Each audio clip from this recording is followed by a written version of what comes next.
High. তো দেখো, আমাকে দেখে বুঝতেই পারছো যে আমি একদম চান টান করে রেডি হয়ে গিয়েছি, কারণ আমি যাব মায়ের মন্দিরে পুজো করতে। তো আজকে আমার লাইফে একটা বিশেষ দিন, তো সেটা এখন তোমাদেরকে পরে বলবো, এখন সারপ্রাইজ থাক। আমি একদম পুরোপুরি রেডি হয়ে গেলাম শাড়ি টাড়ি পরে। আমাকে কেমন লাগছে দেখতে। তো আমি রেডি হয়ে নিচে চলে এলাম। আমাকে একাই যেতে হবে, কারণ আমার করতে যাবে না। ওর দোকান আছে, তো দোকান খুলবে, সেজন্য যাওয়া হবে না। এমন এমন পরিস্থিতি আছে যে কোনো কোনো জায়গা আমাকে একাই যেতে হয়, তা আমি তখন আমার বাহনটাকে সঙ্গ করে আমি একাই যাই। আমার স্কুটিটাই হচ্ছে আমার বাহন। আর ও যাবে না বললো, তো আমি বললাম তুমি যাবে না, তাহলে আমি একাই পুজো করে আসি।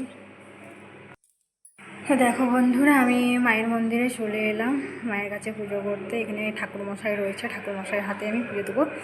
তো আর যেটা সারপ্রাইজ ছিল সেটা হচ্ছে আমাদের আজকে বিবাহবার্ষিক। তো বিবাহবার্ষিকে মায়ের মন্দিরে আমি পুজো করতে প্রতি বছরই আসি, আর ও আসতে পারলো না, তাই আমাকে একাই আসতে হলো পুজো করতে। মায়ের মন্দির থেকে বেরিয়ে এসে আমি বাবার মন্দিরে চলে আসলাম। বাবার মন্দিরে নিজের হাতে আমি পুজো দিচ্ছি, কারণ এখনও ঠাকুরমশাই ছিল না, তাই আমি নিজের হাতেই পুজো দিলাম। নিজের হাতে পুজো দিলে আরও ভালো লাগলো, কারণ নিজের হাতে মনের শান্তিভাবে পুজো দেওয়া যায়, অনেকক্ষণ থেকে পুজো দেওয়া যায়। তো আমার এখানে পুজো দিয়ে খুবই ভালো লাগলো।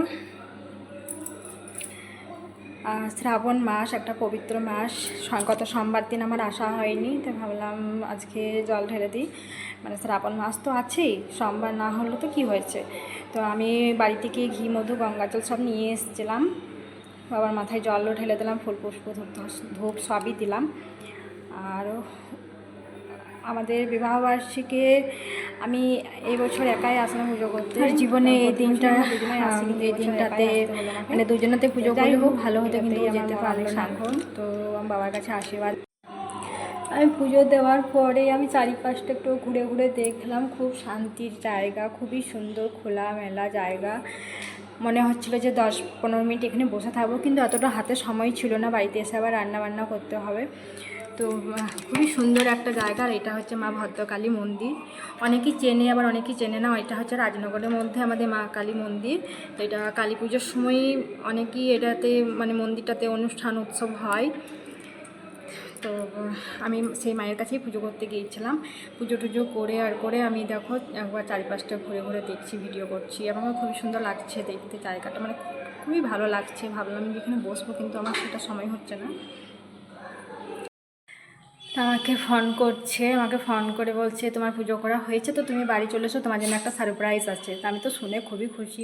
আমি তো কখন বাড়ি যাই যে আমার জন্য একটা সারপ্রাইজও রেখেছে। কি সারপ্রাইজ আছে আমি সেটাই ভাবছি। তা আমি তাড়াতাড়ির মধ্যে ওখান থেকে বাড়ি চলে আসলাম। আমি ওকে এসেই বলছি কোথায় আমার সারপ্রাইজ, তুমি যে বললে ফোন করে, তো বলছে বাড়িতে রাখা আছে। আমি বিশ্বাস করছি। তারপর বাড়িতে এসে দেখছি যে না, সত্যি ডাইনিং টেবিলের মধ্যে একটা ব্যাগ রাখা রয়েছে।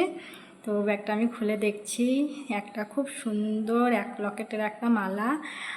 আমার এত সুন্দর লেগেছে, এত ভালো লেগেছে মালাটা দেখে, আমার খুব পছন্দ হয়েছে। আর ওকে অনেকই ধন্যবাদ জানাচ্ছি যে তুমি আমার জন্য এতটা ভেবেছো, থ্যাংক ইউ। তো আমার খুবই পছন্দ। আমি এরকমই একটা মালা নেবো বলছিলাম অনেকদিন আগেই, তো সেটাই হয়তো শুনেছে ও, সেটাই আমাদের হয়তো অ্যানিভার্সারি দিয়েছে। কিন্তু আমি হঠাৎ করে ওকে কিছু দিতে পারলাম না, তো আমি ওকে একটা কিছু পরে দেব।